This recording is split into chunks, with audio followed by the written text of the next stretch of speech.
जसराम शास्त्री नांगल उदिया अंतर्राष्ट्रीय विश्व मानवतावादी साहित्यकार कोस्मोपॉलिटन शहंशाह गजनी एक ऐसा लुटेरा जिसे बेवकूफ़ लोग शहंशाह कहते हैं।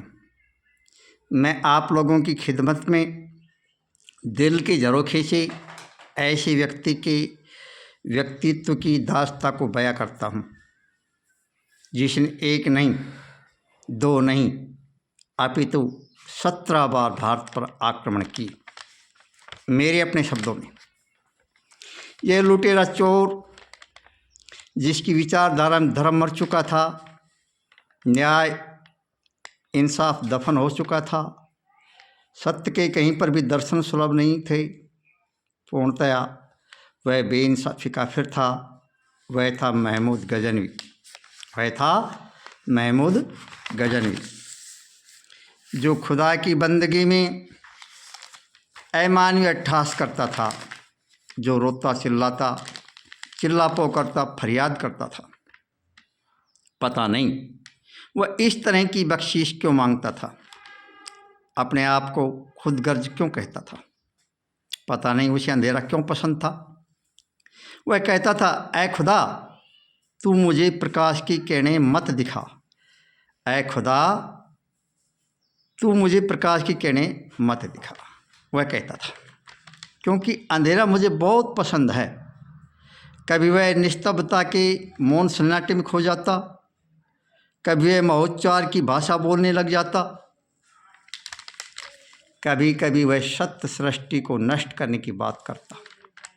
वह कह उठता, ऐ खुदा मुझे चोरी का, लूट का खजाना, लूटपाट की दौलत चाहिए।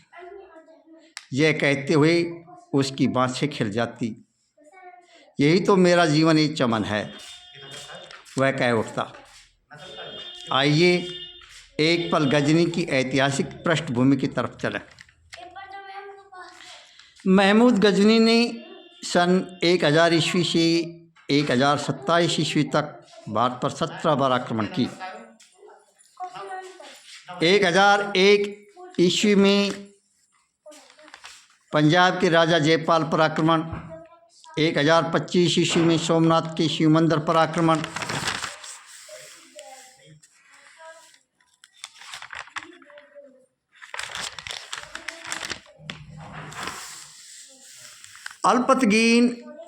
'अल्पतगीन गजनी वंश यामनी वंश का संस्थापक था। अल्पतगीन गजनी वंश यामनी वंश का संस्थापक था। गजनी उसकी राज की राजधानी थी। अल्पतगीन का दामाद सुबुक्तगीन था। वह प्रथम तुर्की था जिसने हिंदू राजा जयपाल को पराजित किया। गजनी का शहंशाह महमूद गजनी सुबुक्तगीन का पुत्र था। गजनी का शहंशाह मोहम्मद गजनी सुबुक्तगीन का पुत्र था। किताबुल उल हिंद का लेखक अलबरूनी महमूद गजनी के साथ भारत आया। किताबुल उल हिंद का लेखक अलबरूनी महमूद गजनी के साथ भारत आया। फिरदौसी गजनी का राज दरबारी साहित्यकार था जिसकी पुस्तक शाहनामा उस समय के साहित्य एवं राज व्यवस्था का चित्र प्रस्तुत करती है, वस्तु स्थिति को अभिव्यक्त करती है। उत्बी और फरूकी भी उसके दरबार में प्रख्यात विद्वान थे। भीम गुजरात का शासक था। गजनी ने छद्म नीति का अनुसरण किया। छद्म वेश में शिरस्त्राण किया, साधु संतों जैसे वस्त्रों को धारण किया। अब मैं कितना खुश नसीब हूँ, गजनी ने कहा। आहा, सदा के लिए अब मेरी बदनसीबी गायब हो गई, गजनी ने कहा।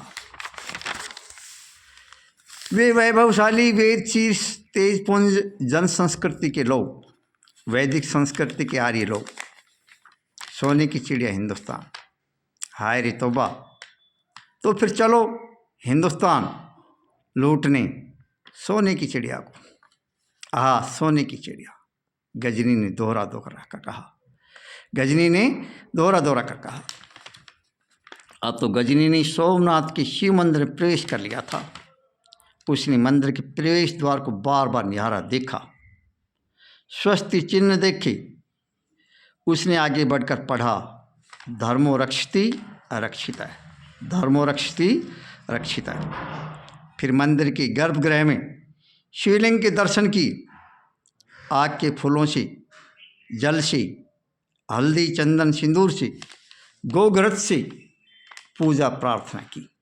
फिर उसने दीप प्रज्वलित कर स्वयं को तिलक लगाकर हिंदू वैदिक सिद्ध किया, आर्य वैदिक कहा, स्वयं को आर्य वैदिक कहा।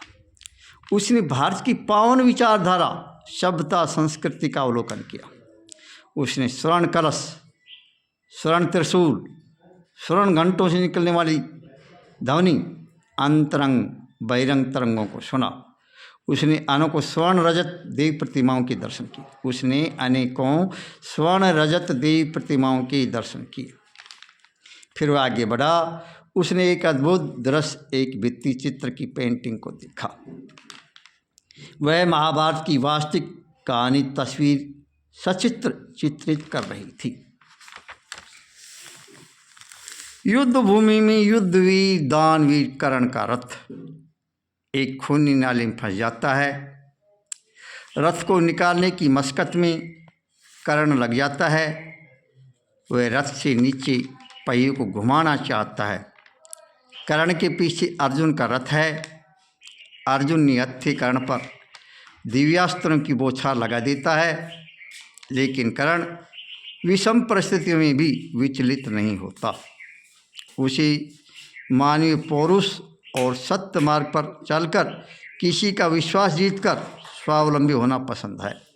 यह चित्र कृतज्ञता का सूचक था, विश्वास आत्मबल का सूचक था, इंसानी सिद्धांतों एवं धर्म की प्रतिबद्धता का सूचक था, उत्सर्ग का पर्याय था। इस चित्र ने कर्ण की महानता, उदारता, वीरता, अकेलेपन में भी कर्तव्य बोध की पहचान को सराहनीय क्षत्रिय धर्म का प्रमाण प्रस्तुत किया है। गजनी ने मन ही मन में कहा, हिंदुस्तान में मानवता का हुजूम घूमता है, हिंदुस्तान में मानवता का हुजूम घूमता है। यहाँ प्राण सस्ते हैं, रक्त की कोई कीमत नहीं है। चरित्र लोगों का सामाजिक दर्पण है। यहाँ सब कुछ धर्म पर आधारित है। यहाँ के लोग निर्भीक हैं, दानी हैं, सदाव्रत, अग्निहोत्र यहाँ की परंपराओं में समाहित है, शुमार है।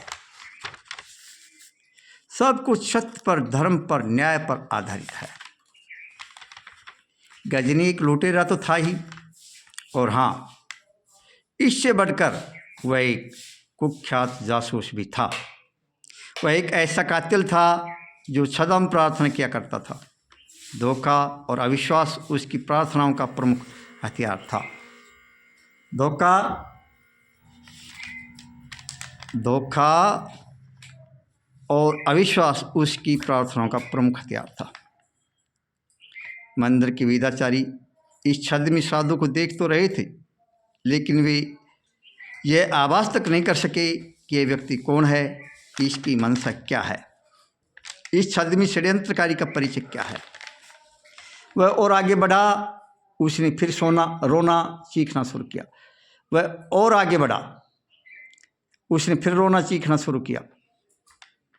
मैं सदियों से गड्ढे में गंदा पानी, मैं सदियों से गड्ढे में ठहरा गंदा पानी, मैं सदियों से गड्ढे में ठहरा गंदा पानी, तू बहता सुर सरिता का पावन नीर बना दे। मैं गर्दिश में रह गुजर करने वाला, तू मुझे आसमान का सितारा बना दे। गजनी के दिल ने बार बार इनकार किया, बार बार अविश्वास किया, लेकिन फिर भी वह छद्म वेश का राज छुपाने में कामयाब रहा। गजनी मंदिर में वेदाचार्यों से संवाद स्थापित करने में मशगूल था। वह मकबूल, फेमस होना चाहता था। गजनी ने प्रश्न किया, भारत का समाज कैसे चलता है, इसका आधार क्या है? उत्तर में वेदाचार्य ने कहा, भारत का संश्रेष्ठता संसिद्धि पर आधारित है। भारत का संश्रेष्ठता संसिद्धि पर आधारित है, निश्चित मत पर आधारित है। निश्चित मत पर चलने के लिए कृत संकल्प है, नीत स्वार्थों के त्याग पर आधारित है। संशुद्धि है अर्थात समाधान पर आधारित है।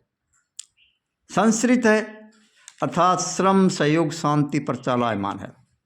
अहिंसा इंसान का मुख्य जीवन मूल्य है। क्या इंसान का पुनर्जन्म होता है? गजनीन का संस्कृति के अध्ययन में क्या प्रेरणा है? वेदाचार्य ने उत्तर दिया, संस्कृति सार्वभौम आदर्शों से प्रेरित है। भारत की संस्कृति सार्वभौम आदर्शों से प्रेरित है।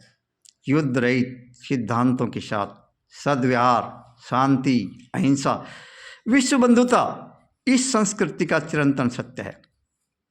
इंसान में सांस्कृतिक उच्च आदर्शों की झलक प्रस्तुत करती तस्वीर है। सब कुछ सत्यम शिवम सुंदरम पर आधारित है। आत्मवत सर्वभूतेषु ये पश्यति से पंडित। आत्मवत सर्वभूतेषु ये पश्यति से पंडित। सब कुछ त्याग पर, धर्म अर्थ का मोक्ष पर चलायमान है।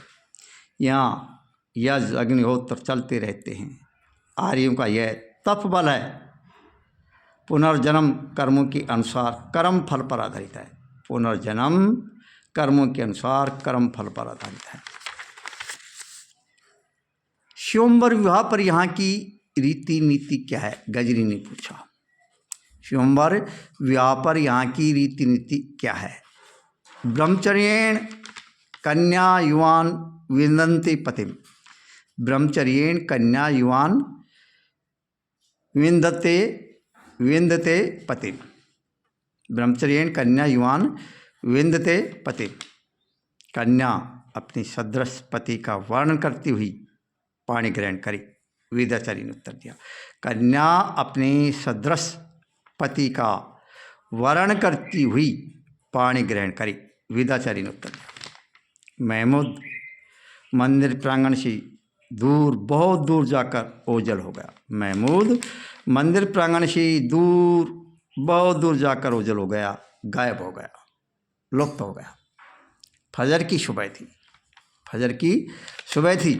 उसने खुले आसमान के नीचे धरती की सैया पर विश्राम किया और फिर वह जोर जोर से चिल्लाया, मेरी ज़िंदगी का सार है पैसा। मेरी ज़िंदगी का सार है पैसा। मेरी रुतबे का आधार है कत्ल, मातम, मौत का मातम। मैं मौतों का सौदागर हूँ। यह रुस्तम मुझे में बरकरार है।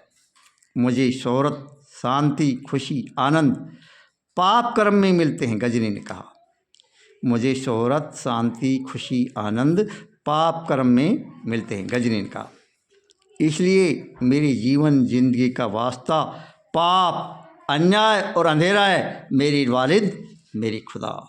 इसलिए मेरी जीवन जिंदगी का वास्ता पाप, अन्याय और अंधेरा है। मेरी वालिद, मेरी खुदा। गजनी ने कहा,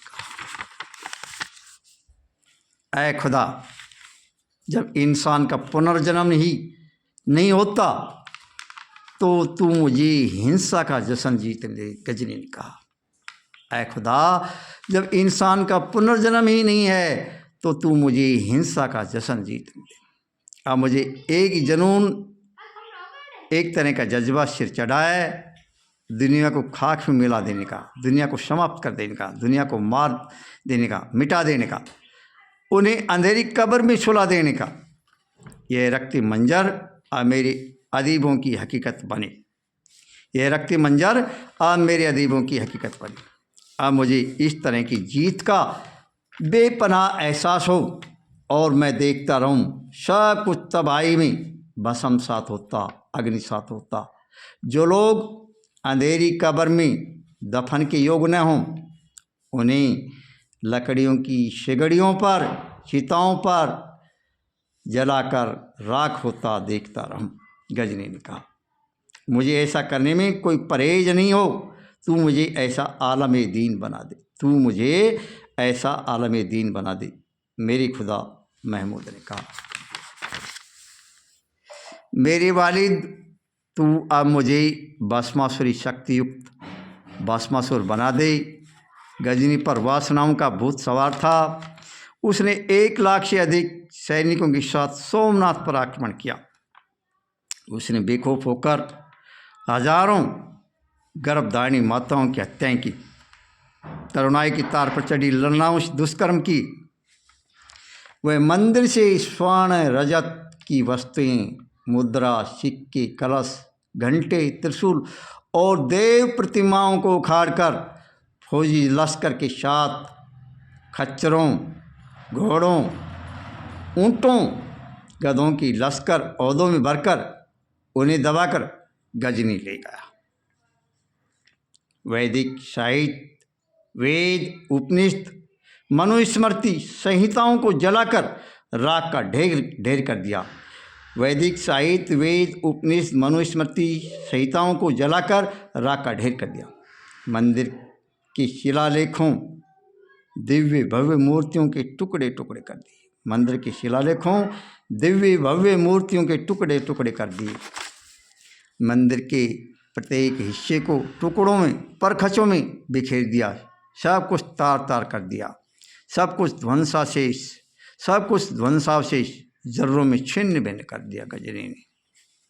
चंदन के दरवाज़ों, खिड़कियों, बेशकीमती लकड़ियों, वस्त्रों, आभूषणों को लूटकर यह लुटेरा गजनी ले गया। उसने हिंदुस्तान की संस्कृति, कला, साहित्य को मिटाने के लिए मंदिरों पर आक्रमण की।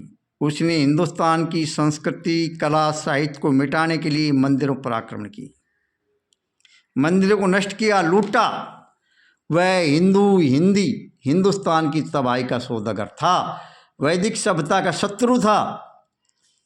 अब तो उसने धन का एक बड़ा खजाना प्राप्त कर लिया था। उसने संस्कृत मुद्रा लेखों के स्वर्ण रजत सिक्कों को अरबी मुद्रा लेखों के सिक्कों के प्रचलन में प्राप्त कर लिया था। सन 1023 ईस्वी में यह लुटेरा महमूद आंखें मूंद कर सदा सदा के लिए डरावनी भयावह शांधेरी कब्र में सुपर्दे खाक हो गया, सदा सदा के लिए सो गया। मेरे अपने शब्दों में महमूद गजनी में इच्छा शक्ति का धैर्य धर्म मर चुका था। वह मानवता का शत्रु, बेइंसाफी, जीवन मूल्यों से दूर रहकर क्रूर आतंक का सितम ढा रहा था। उसके दिल में सत्य, सरल, उच्च, नित्य, पुण्य जैसे श्रेष्ठ आदर्शों का कहीं भी कोई योगदान, कोई लेखा जोखा शेष नहीं था। वह आतंक का जन्मदाता था। जय हिंद, जय भारत।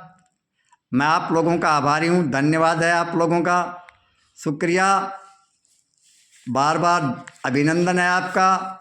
जसराम शास्त्री, नांगलोदिया, अंतर्राष्ट्रीय विश्व मानवतावादी साहित्यकार, कॉस्मोपॉलिटन। जैन साहब, बार बार धन्यवाद है। सुनिए, लुटेरे का इतिहास मैंने आप लोगों के समक्ष रखा है। मैं आपका बार बार आभार व्यक्त करता हूँ। धन्यवाद। जय हिंद, जय भारत। जसराम शास्त्री।